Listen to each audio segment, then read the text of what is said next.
2019 में हमारी परिस्थिति बिल्कुल खत्म हो रही थी। जी। 2024 में हमने बहुत अच्छी तरह से प्रदर्शन करने की कोशिश की, लेकिन जनता हम्म, बीजेपी को हराना चाहती थी, इसलिए कांग्रेस की तरफ डाइवर्ट थी। हम्म, हाँ, कांग्रेस के साथी ने एक बात कही कि नाम बदलने के ऊपर ये काम होना चाहिए। ठीक है, कीजिए, आप उलझे रहिए बीजेपी के चक्कर में, हमें तो इसमें कोई इतराज नहीं है, हम्म, क्योंकि बीजेपी जो पिच तैयार करते हैं उसी पे खेलते हैं। हम्म, ये बिल्कुल बात भाटिया जी ने बिल्कुल स्पष्ट कर दी। हम्म, हमें अपने से मतलब है, हमारा अपना प्रदर्शन इस बार निकाय चुनाव में बहुत अच्छा होगा, बढ़िया होगा, पहले जी। से अच्छा होगा। जी। लेकिन कितनी सीट आएंगी कितनी नहीं आएंगी ये हम नहीं कह सकते, जनता पे डिपेंड करता है। हम्म, मैं कह दूं तीनों के तीनों निकाय जीतेंगे, ये भी गलत है। हम्म। हाँ, हमें विश्वास है कि हमें अपनी मेहनत का फल जरूर मिलेगा, हम पहले से बहुत अच्छा प्रदर्शन करें। ठीक है। और भाटिया साहब, आपसे मैं निकाय चुनाव को लेकर बात करूं। आने वाले दिनों में चुनाव निकाय कई जगह पर होने वाले हैं, लेकिन इस इम्तिहान को कैसे देखते हैं? कांग्रेस पार्टी का संगठन हो गया है, जिला अध्यक्षों की बात सामने आ गई है, प्रदेश अध्यक्ष नए मिल गए हैं। अब ये 10 दिन की ट्रेनिंग भी शायद इसलिए होगी, जैसे आपने कहा कि हो सकता है कि बड़े दिग्गजों को साथ बैठाया जाए, राहुल गांधी उनसे मीटिंग करें, ये भी हो सकता है। पर जय शंकर दूगपड़ जी ने कहा कि देखिए, हम तो भैया रोज मीटिंग करते हैं, रोज बैठ के चलती है, रोज ट्रेनिंग होती है। अब इस 10 दिन की ट्रेनिंग में और बाकी कंटिन्यू चलने वाली ट्रेनिंग में फर्क कहाँ आएगा? और इनेलो की जहां तक बात है, इनेलो 2019 वाली तो नहीं, इससे इनकार नहीं कर सकते हैं, उससे तो बेहतर है भाटिया साहब। नहीं, निश्चित रूप से इनेलो है वो हम्म, पिछले कुछ दिनों से, जब से रोहतक में रैली की है और हम्म, कुछ नेता इनसे जुड़े हैं। हम्म, संपत सिंह जी एक बड़ा नाम था, कांग्रेस के साथ थे और जी। वो इनके साथ वो हिसार क्षेत्र से ही हैं, कुछ हम्म, और लोग भी जुड़े हैं। हम्म, लेकिन मुकाबला, मेरा ये मानना है, मुकाबला बीजेपी और कांग्रेस के बीच में है। जी। चाहे सोनीपत हो, चाहे रोहतक हो, चाहे पंचकुला हो, हम्म, और जो भी बाकी नगर परिषद और छोटी जो भी सीटें हैं जी।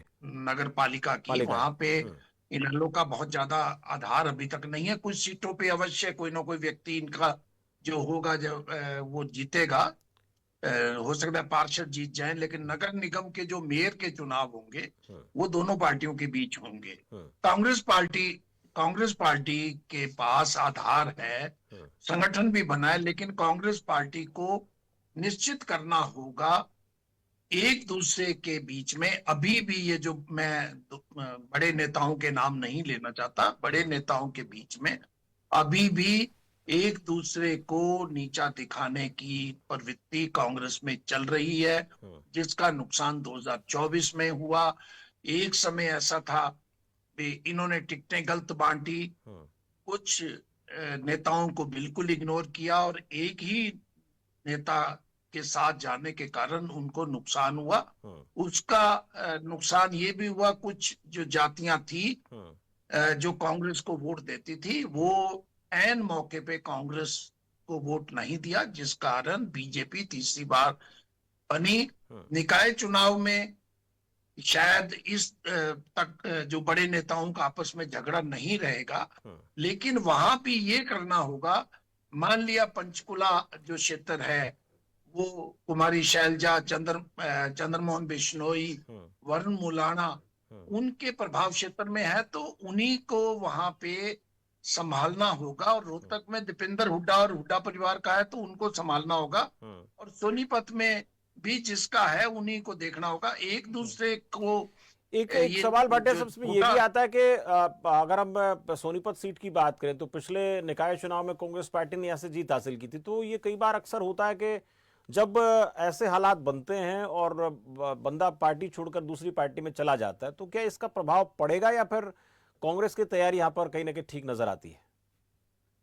नहीं, वहां पे देखो, जो कांग्रेस पार्टी के मेयर थे हम्म, वो वहां से छोड़ के चले गए, और उनको भारतीय जनता पार्टी ने एमएलए की टिकट दी, और बाद में राजीव जैन वहां जीते थे सोनीपत में। हम्म, हम्म, सोनीपत में राजीव जैन ने वहां काम भी किया है, उनकी धर्मपत्नी 2 बार विधायक रही है, हाँ, मंत्री रही है, मुकाबला वहां कड़ा होगा। हम्म, कांग्रेस के पास वहां मजबूरी ये भी है कि कांग्रेस ने जिस नेता को तैयार किया था, हम्म, अब कांग्रेस के संगठन के कारण, कांग्रेस में आपसी नेताओं की लड़ाई के कारण, हम्म, कुछ अच्छे नेता हम्म, जो धरातल से नीचे से उठ के तैयार हुए थे हम्म, और वो मेयर बने और बाद में वो छोड़ के चले गए, हम्म, ये प्रॉब्लम कांग्रेस में अभी भी बनी हुई है। कांग्रेस को ये देखना होगा। मैं बार बार यही कहता हूँ, 3-4 बड़े नेताओं को आपस में बैठाकर उनको साथ लेना होगा। सभी यानी ये नीचे माना के जाए कि ये जो कार्यकर्ता काम ट्रेनिंग करना कैंप है चाहते हैं। 10 दिन का, अगर इस ट्रेनिंग कैंप में इन 4-5 नेताओं को अच्छी ट्रेनिंग दे दी और वो साथ मिलकर आ गए तो ठीक है,